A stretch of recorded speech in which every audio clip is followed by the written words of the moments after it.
cabang etika yang membahas hubungan moral antara manusia dan alam serta bagaimana manusia seharusnya bertindak terhadap lingkungan sekitarnya. Dalam etika ini, alam tidak hanya dipandang sebagai objek eksploitasi atau sumber daya ekonomi, melainkan sebagai entitas yang memiliki nilai intrinsik, yaitu nilai yang melekat pada dirinya sendiri, terlepas dari kegunaannya bagi manusia. Etika lingkungan menekankan bahwa manusia adalah bagian dari ekosistem yang saling bergantung dan bukan penguasa yang bebas memperlakukan alam sesuka hati. Oleh karena itu, etika ini meningkatkan prinsip-prinsip dasar seperti rasa hormat terhadap seluruh bentuk kehidupan, keadilan ekologis, keberlanjutan, dan tanggung jawab moral terhadap generasi sekarang dan mendatang. Penerapan prinsip-prinsip ini dalam kehidupan sehari-hari dapat tercermin dalam keputusan konsumsi yang sadar lingkungan, gaya hidup minimalis, dan keterlibatan dalam upaya pelestarian lingkungan. Selanjutnya ada tanggung jawab manusia terhadap lingkungan. Manusia itu memiliki peran penting dan tanggung jawab moral dalam menjaga keseimbangan lingkungan. Sebagai makhluk yang memiliki akal dan kemampuan untuk mengubah lingkungan, manusia itu memikul beban etis untuk tidak merusak sistem alam yang menopang kehidupannya sendiri. Tanggung jawab ini tidak hanya bersifat individual, tetapi juga kolektif sebagai masyarakat global. Kewajiban ini mencakup berbagai bentuk tindakan nyata seperti mengurangi konsumsi energi, menghindari penggunaan plastik sekali pakai, mendukung produk lokal yang berkelanjutan, serta berpartisipasi dalam kegiatan konservasi. Dalam konteks yang lebih luas, manusia juga bertanggung jawab dalam memastikan bahwa pembangunan yang dilakukan tidak merusak lingkungan dan bahwa seluruh bentuk kehidupan mendapatkan hak hidup yang layak. Tanggung jawab ini juga berarti memberikan suara dan tindakan nyata terhadap praktik-praktik merusak lingkungan, baik melalui jalur hukum, pendidikan, maupun aktivisme sosial. Selanjutnya ada dampak aktivitas manusia terhadap lingkungan. Aktivitas manusia modern telah memberikan dampak yang sangat besar terhadap lingkungan. Seiring dengan meningkatnya industrialisasi, urbanisasi, dan pertumbuhan populasi, tekanan terhadap sumber daya alam pun semakin besar. Polusi udara dan air akibat emisi industri dan kendaraan bermotor telah mencemari lingkungan dan mengancam kesehatan manusia serta makhluk hidup lainnya. Deforestasi untuk pertanian, tambang, dan pembangunan infrastruktur telah menyebabkan kerusakan habitat, kepunahan spesies, serta mempercepat perubahan iklim. Perubahan iklim sendiri merupakan dampak global dari akumulasi gas rumah kaca yang dihasilkan oleh aktivitas manusia, terutama pembakaran bahan bakar fosil. Perubahan ini tidak hanya berdampak pada suhu global, tetapi juga pada pola cuaca, ketersediaan air, dan sistem pangan. Semua ini menunjukkan bahwa tindakan manusia, baik yang disengaja maupun tidak, memiliki konsekuensi jangka panjang terhadap lingkungan. Oleh karena itu, sangat penting bagi setiap individu untuk memahami dan mengevaluasi kembali gaya hidup dan pilihan sehari-hari mereka agar lebih selaras dengan prinsip-prinsip etika lingkungan. Selanjutnya ada etika dalam pengelolaan sumber daya alam. Pengelolaan sumber daya alam merupakan salah satu aspek penting dalam etika lingkungan karena menyangkut cara manusia memanfaatkan dan menjaga keberadaan air, tanah, hutan, serta sumber daya hayati lainnya. Dalam perspektif etis, pengalaman sumber daya tidak hanya mempertimbangkan nilai ekonomi, tetapi juga nilai moral dan ekologis. Manusia dituntut untuk menggunakan sumber daya secara bijak dan tidak serakah, dengan kesadaran bahwa sumber daya tersebut terbatas dan perlu dilestarikan untuk generasi mendatang. Misalnya, dalam penggunaan air, etika lingkungan menuntut agar manusia tidak boros dan mencemari sumber air, serta memastikan bahwa akses ke air bersih tersedia secara adil bagi semua kalangan. Begitu pula dalam pengelolaan hutan, pendekatan etis mendorong praktik seperti reboisasi, pengelolaan berbasis masyarakat, dan perlindungan keanekaragaman hayati. Semua bentuk pengambilan keputusan terkait sumber daya harus mempertimbangkan dampaknya terhadap ekosistem dan kesejahteraan manusia secara menyeluruh.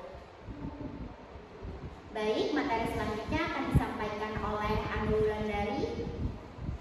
Baik, selanjutnya kita akan membahas konservasi dan pelestarian lingkungan. Konservasi dan pelestarian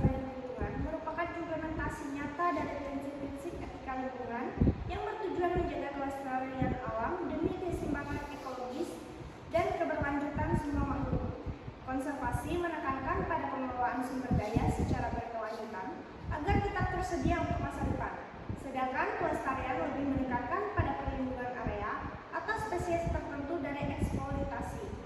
Dalam praktiknya, konservasi dapat dilakukan melalui pembangunan taman nasional, perlindungan spesies langka, dan pengembangan kawasan konservasi berbasis masyarakat.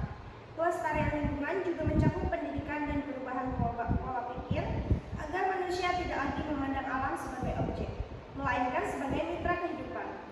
Upaya konservasi ini tidak hanya menjadi tanggung jawab pemerintah, melainkan seluruh lapisan masyarakat, termasuk individu, komunitas lokal, dan sektor swasta.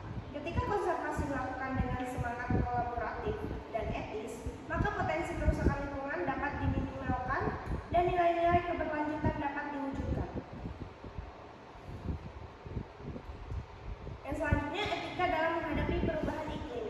Perubahan iklim adalah isu global yang tidak hanya berkaitan dengan sains, tetapi juga merupakan tantangan moral.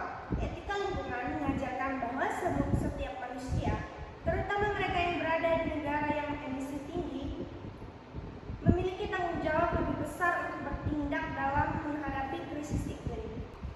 Isu keadilan menjadi penting karena mereka yang paling terdampak oleh bencana iklim seringkali adalah komunitas miskin yang justru berkontribusi paling sedikit terhadap masalah ini. Oleh karena itu, tanggung jawab moral mencakup pengurangan emisi gas rumah kaca, transisi ke energi bersih, serta bantuan bagi masyarakat yang terkena dampak. Dalam kehidupan sehari-hari, ini bisa diwujudkan melalui pengurangan penggunaan kendaraan bermotor pribadi, efisiensi energi di rumah, serta dukungan terhadap kebijakan pemerintah yang mengarah pada keberlanjutan iklim. Etika ini juga mendorong kita untuk berpikir lintas generasi, mempertimbangkan hak anak cucu kita untuk hidup di bumi yang sehat dan layak huni. Kemudian ada pendidikan lingkungan dan kesadaran masyarakat. Pendidikan lingkungan merupakan alat penting untuk menanamkan nilai-nilai etika lingkungan sejak dini. Pendidikan ini tidak hanya sebatas pengetahuan teoris tentang lingkungan, tetapi juga membentuk sikap dan perilaku yang peduli terhadap alam. Dengan pendidikan yang tepat, individu dapat memahami hubungan antara tindakannya dengan dampak ekologis yang dihasilkan. Kesadaran ini mendorong perubahan gaya hidup menuju pola konsumsi yang bertanggung jawab, pengelolaan sampah yang lebih baik, serta partisipasi aktif dalam kegiatan pelestarian lingkungan. Selain itu, peran media, tokoh masyarakat, dan institusi pendidikan sangat penting dalam menyebarkan pesan lingkungan secara luas. Masyarakat yang sadar lingkungan akan lebih cenderung terlibat dalam pengambilan keputusan publik menurut kebijakan yang adil dan membentuk gerakan kolektif untuk melindungi alam.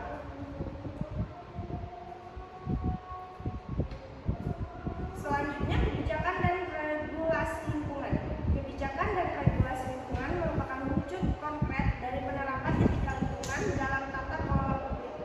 Peraturan perundang-undangan seperti Undang-Undang Perlindungan dan Pengelolaan Lingkungan Hidup di Indonesia mencerminkan upaya negara untuk menjaga lingkungan dari kerusakan dan mengatur aktivitas manusia agar tidak merugikan ekosistem. Namun, keberhasilan regulasi ini sangat tergantung pada implementasinya di lapangan. Etika menuntut agar kebijakan dijalankan secara adil, transparan, dan partisipatif, bukan sekadar sebagai formalitas atau kepentingan segelintir pihak.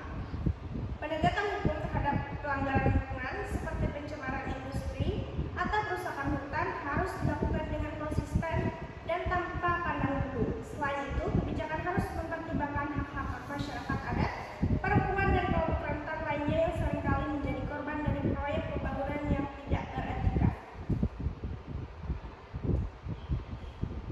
Untuk selanjutnya akan dilanjutkan oleh rekan saya Nur Janadin Al-Fatah. Baik, untuk selanjutnya yaitu etika dalam pengembangan berkelanjutan. Pengembangan berkelanjutan adalah konsep yang erat kaitannya dengan etika lingkungan karena menuntut keseimbangan antara kebutuhan ekonomi, sosial, dan ekologi. Etika dalam konteks ini menekankan bahwa pembangunan tidak hanya mengejar pertumbuhan ekonomi, tetapi juga harus memastikan keberlanjutan ekosistem dan keadilan sosial. Prinsip ini menolak eksploitasi sumber daya secara berlebihan dan mengutamakan pendekatan yang menghargai daya dukung lingkungan. Dalam